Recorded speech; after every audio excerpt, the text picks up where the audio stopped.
Hello and welcome, listeners. This is Louis Learns to Read, the show following a young man and his challenge to learn to read. I'm your host, as always, Louis Benoit, and I'm on with my Auntie Patty. Say hello, Auntie. Hey, Louis. Thanks for having me. So I have a few questions for you today, Auntie, about reading and literature. That's right up my alley. So, how often do you read? For pleasure, in my job, I read all the time. Okay. I'm also a Twitter devotee, so I read a lot of news there. And then for fun, I like to read fiction, mostly historical fiction. So I typically have a book going at any time. A few weeks ago, I was on vacation, and I read 6 books while I was on 2 weeks vacation, so I was in heaven. Oh my, this was when you were in Florida, right? That's correct. Wow.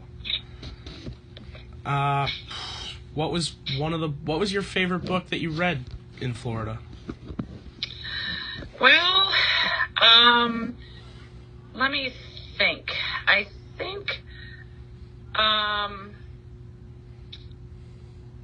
it's hard to say.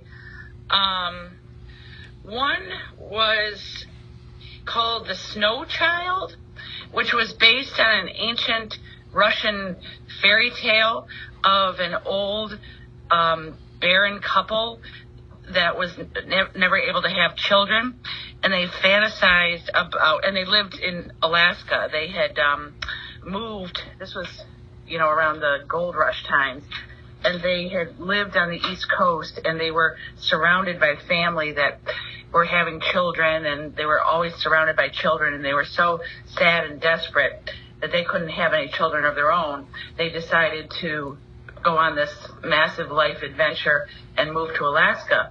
And in those days, they would never essentially see their family again because it was a one-way trip.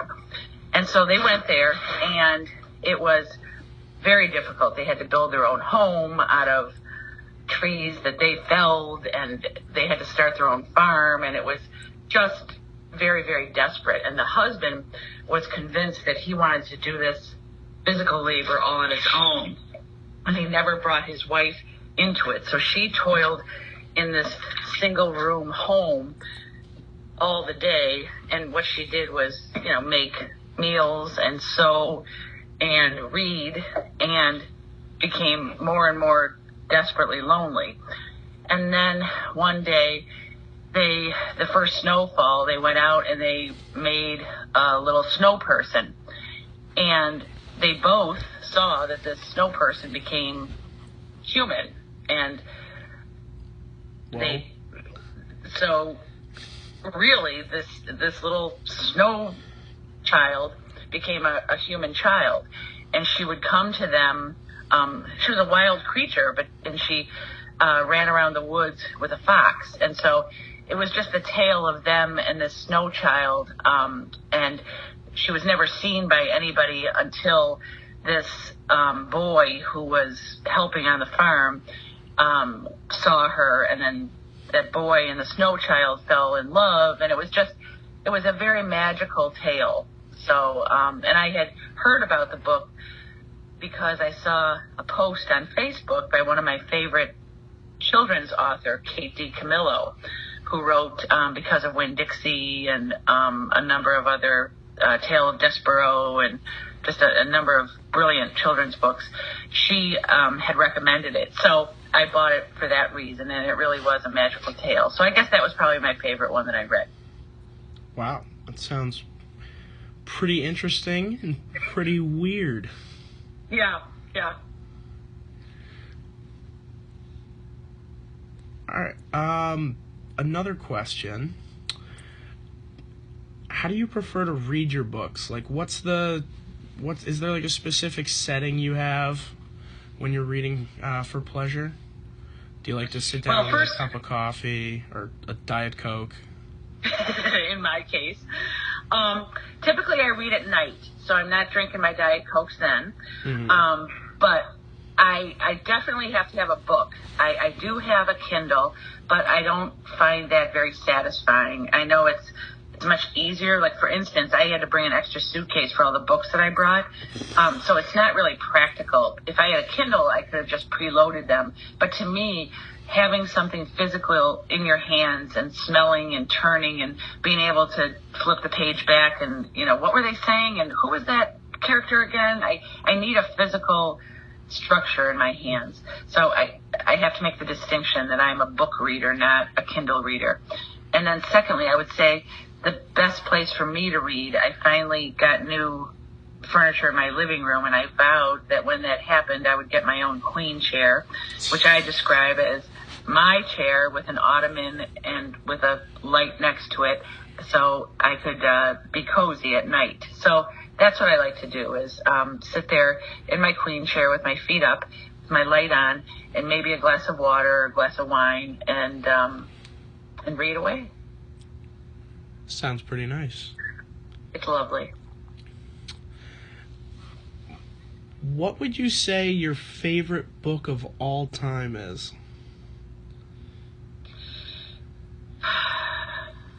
Well, I have probably a top three. Okay. One of them is A Prayer for Owen Meany by oh jeez, what's the guy's name? He wrote Cider House Rules and oh my goodness, I read every single one of his books. But whatever. Prayer for Owen Meany. And another one is a book called The Power of One, which is about a South African boxer, all of these are sort of coming of age stories. They're just, which means that a person comes into their sense of self and understanding of who they are and who they were meant to be.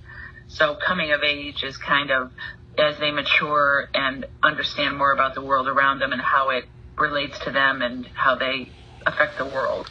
So I would say A Prayer for Owen Meany, The Power of One, and the third is called Cutting for Stone, and it's a book about surgery, sort of like the evolution of surgery in Ethiopia. And it entails a set of twins and their aunt and uncle who raised them. And it just takes into account the history of medicine and the history of a far-off land that I didn't know a lot about, which was Ethiopia, and relationships and families over time and the struggles of families and how they hurt each other, how they help each other. And I thought that the tale of the twin brothers was especially significant to me because I have twins, so that was a very interesting study. But each of those books I've probably read 3 or 4 times, and I've given as gifts countless times because they've had such an important impact on me. I want others to share the power of them. Now, tying in the topic of literature about surgery and like the medical field, you said earlier that you read and work, and you're a nurse, right? I'm a hospital administrator. Hospital administrator. So what kind of literature do you find yourself immersed in at work? Well, I wouldn't call it literature, that's for sure. Yeah. But policies, procedures, emails, writing, educational pieces for staff, writing messages from the CEO to all employees to make sure that they're up to date on certain news in the hospital, things like that. So it's more work related, hospital related. Okay.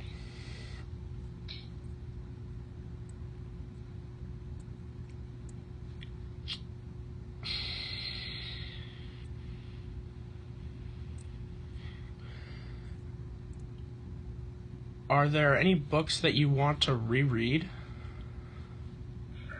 Oh, yeah. I could probably go back to my top 3 again real soon. Yeah. But there are so many that I haven't read that I have on my list. I've never read War and Peace, for instance. I would like to read To Kill a Mockingbird again. There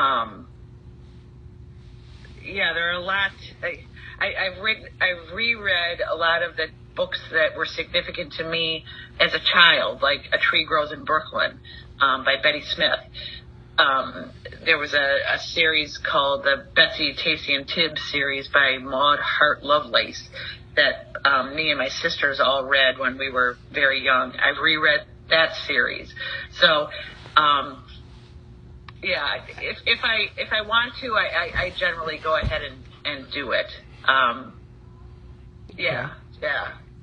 Some are so good. And it's fun to reread things that made such an impact on you as a child, to read them as an adult. You get a whole different appreciation for them. So, yeah, I like to do that. That's a great question. Okay. Going back to your top 3 and the topic of the coming of age,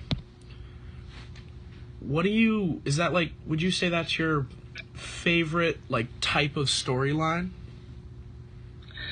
That and World War II.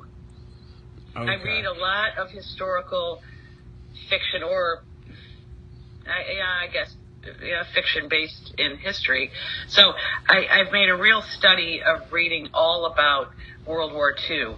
And what's fascinating, I try to do it from different countries' perspective. So I've read books based in Poland, based in France, based in England, based in Germany, based in the U.S., all about how World War II has affected those peoples and those countries and those politics in those different countries. So that, to me, is that's probably my most favorite genre, is the whole World War II area. And then and a lot of those turn out to be coming of age within, the World War II drama. So, yeah. Interesting. And the whole coming of age, it relates to this show that you're guesting on. Yes. The coming of age story of a young man trying to learn how to read. Yes. Thank you, Auntie Patty. This has been another great installment of Louie Learns to Read.